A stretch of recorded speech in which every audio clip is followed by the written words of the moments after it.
Yesus, salam sejahtera dari Allah Bapa, Anak, dan Roh Kudus.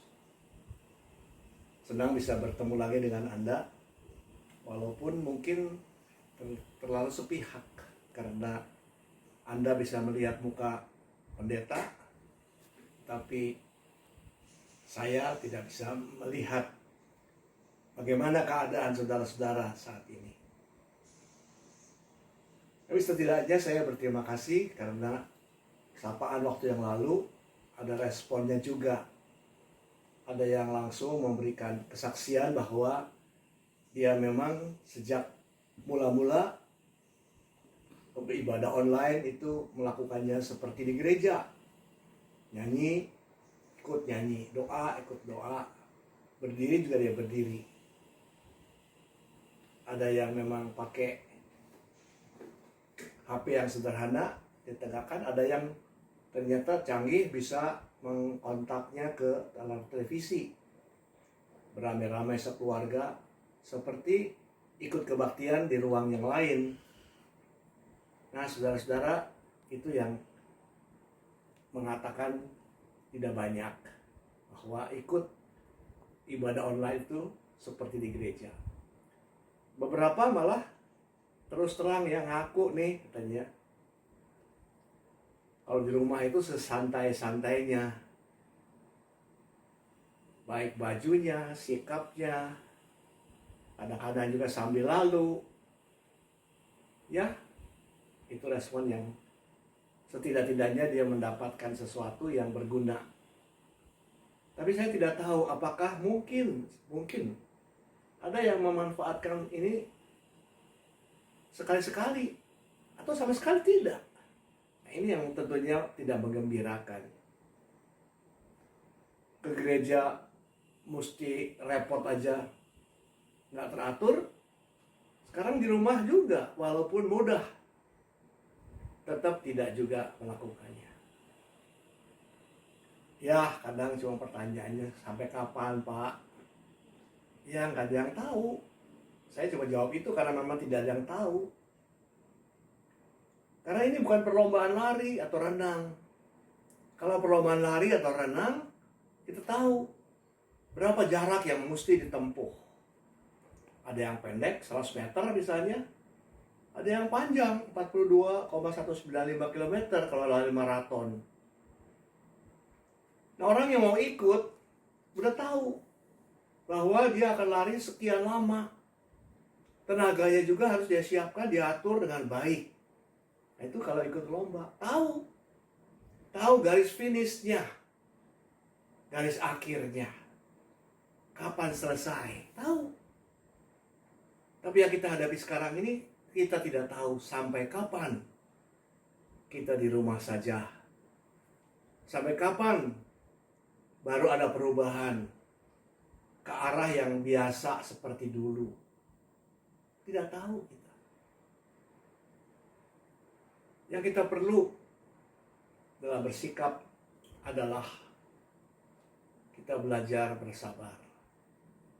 Rasul Paulus di dalam Roma 12 ayat 12, ini ayat yang mungkin kita kenal dengan baik, mengatakan bersukacitalah dalam pengharapan, sabarlah dalam kesesakan, dan bertekunlah dalam doa.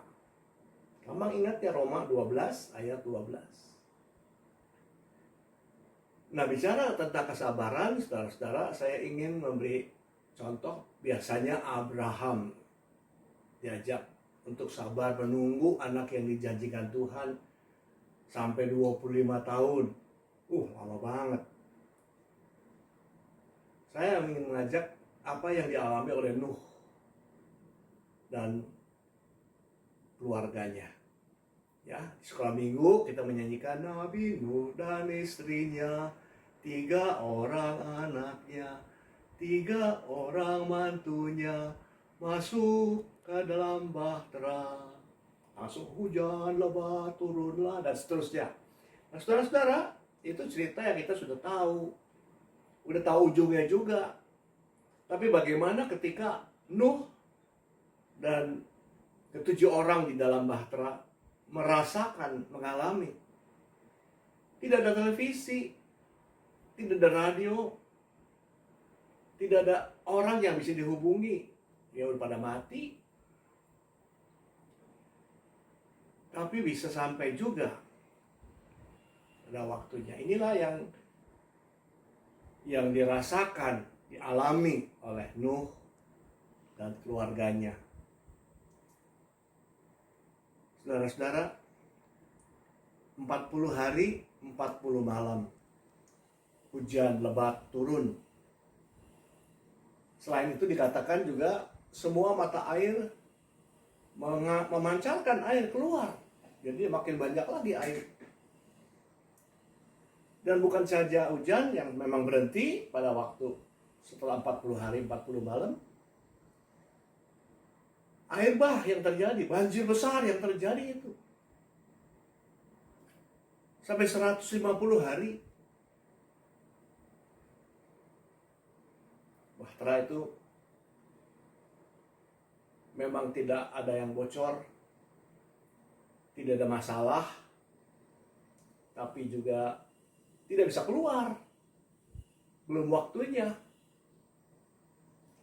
Jadi itulah yang dialami. Menunggu. Saya tidak tahu apa aktivitas Nuh dan keluarganya di dalam bahtera. Apakah hanya ngobrol, tidur, makan, melihat binatang-binatang yang dibawa, atau apa, kita tidak tahu.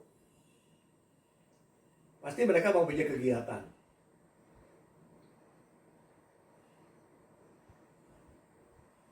Dan Nuh menunjukkan kesabarannya sampai bahtera itu dikatakan kandas di pegunungan Ararat.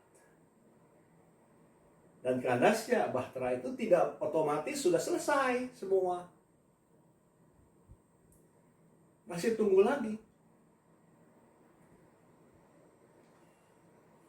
Sampai airnya lebih surut lagi. Tunggu lagi sekian hari, tambah lagi sekian hari, tambah lagi sekian hari. Sampai waktunya memang Nuh membuka atap, atau mungkin juga ada jendela yang bisa dipakai untuk melihat keluar. Jadi bisa tahu, wah air masih banyak. Belum bisa juga kita hidup di tempat yang seperti itu. Bisa. Tunggu lagi. Dikirimlah burung gagak mula-mula. Burung gagak yang pergi, balik, pergi, balik, pergi, balik. Sampai kali tidak balik lagi. Mungkin sudah cukup makanan. Beberapa hari kemudian dikirimlah burung merpati. Tapi tidak lama, karena dia balik. Seminggu kemudian, kirim lagi. Dikirim, tapi kali dibalik. Dengan setangkai daun zaitun. Artinya, sudah bisa ada tanda-tanda pertumbuhan. Tidak otomatis setelah itu Nuh keluar. Tidak.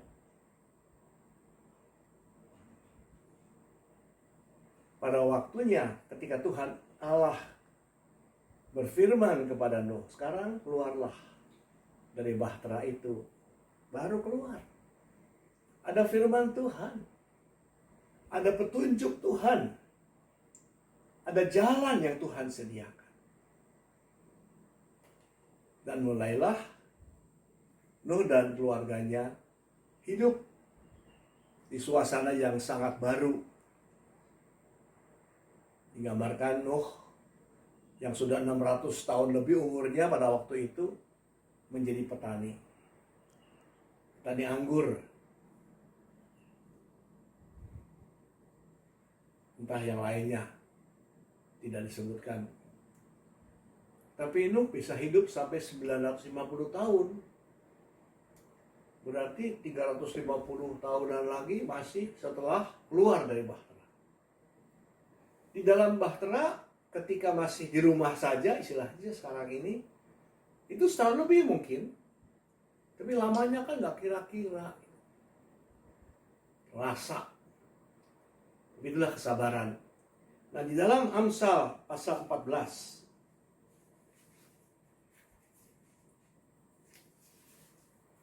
ayat yang ke-29, dikatakan orang yang sabar besar pengertiannya.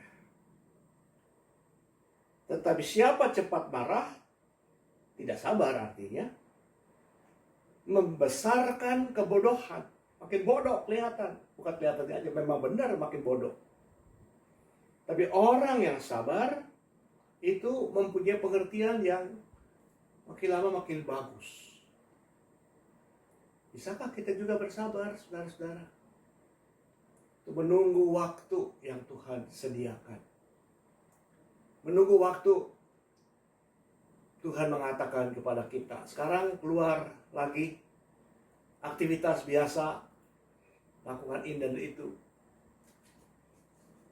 Nah, selama sabar di dalam rumah itu, kita tentu diberikan petunjuk-petunjuk yang lain juga. Supaya kita lakukan itu dengan baik. Nah, saudara-saudara, ada lagi satu ayat dalam Amsal 15 ayat yang ke-18.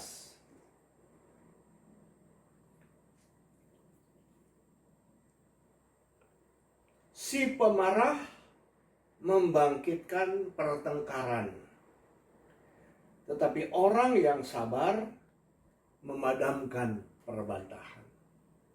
Tadi kan digambarkan kalau orang itu kurang sabar, jadi cepat marah, cepat tersinggung, berbantah-bantah. Tetapi orang yang sabar justru yang meredakan ketegangan, memadamkan perbantahan. Sungguh luar biasa. Oleh karena itu, ada kekuatan yang luar biasa kalau kita bisa sabar. Satu ayat lagi dalam Amsal juga, pasal 16, ayat yang ke-32. Orang yang sabar melebihi seorang pahlawan. Orang yang menguasai dirinya melebihi orang yang merebut kota. Orang yang sabar itu melebihi seorang pahlawan. Kan di televisi juga kita lihat. Yang pahlawan itu bukan cuma dokter-dokter, perawat-perawat, orang-orang yang berjuang di garis depan. Tetapi juga kita yang di rumah saja juga disebut pahlawan. Karena ikut membantu supaya bisa ikut mencegah tersebar luasnya virus itu. Saudara-saudara, kenapa kita diajak untuk bersabar? Kata Rasul Paulus tadi atau kata Amsal ini, tidak lain karena memang kita belajar dari Tuhan Allah kita. Yang dikatakan panjang sabar. Panjang sabar. Menunggu anak yang hilang kembali. Menunggu. Si bapak bisa saja pergi ke sana cari, menegur. Mungkin kalau tidak mau pulang diseret saja bisa. Dia punya kuasa, kekuatan. Tapi di dalam kepanjang sabaran seorang bapak dalam perumpamaan Yesus itu diperlihatkan bagaimana dia menunggu dan tentu dengan kesabaran. Menunggu dengan keyakinan bahwa pasti anaknya balik. Bertobat. Nah, kita belajar dari Tuhan yang panjang sabar ini. Supaya kita dikaruniai kesabaran juga oleh Tuhan. Untuk melalui saat-saat sulit, saat-saat yang tidak tahu, tidak pasti. Dengan mengandalkan pertolongan Tuhan. Mari kita berdoa, saudara-saudara. Terima kasih Tuhan. Karena hari ini kami diingatkan oleh Tuhan sendiri ketika kami menghadapi situasi yang tidak menyenangkan. Kami tidak menjadi cepat marah, emosi, atau menunjukkan kekecewaan, sehingga semua aura negatif itu yang muncul. Tapi kami diberikan oleh Tuhan kuasa untuk bersabar, bisa mengerti, bisa meredam, bisa menyelesaikan persoalan, dan bahkan mungkin bisa disebutkan lebih dari seorang pahlawan. Terima kasih Tuhan, tolonglah kami. Kehidupan kami Tuhan cukupi. Apa yang masih dapat kami lakukan, biarlah kami kerjakan dengan baik. Dan biarlah kami boleh merasakan kasih sayang Tuhan sepanjang masa. Kami berdoa dalam nama Tuhan Yesus. Amin. Saudara-saudara, Tuhan selalu beserta kita. Sampai ketemu.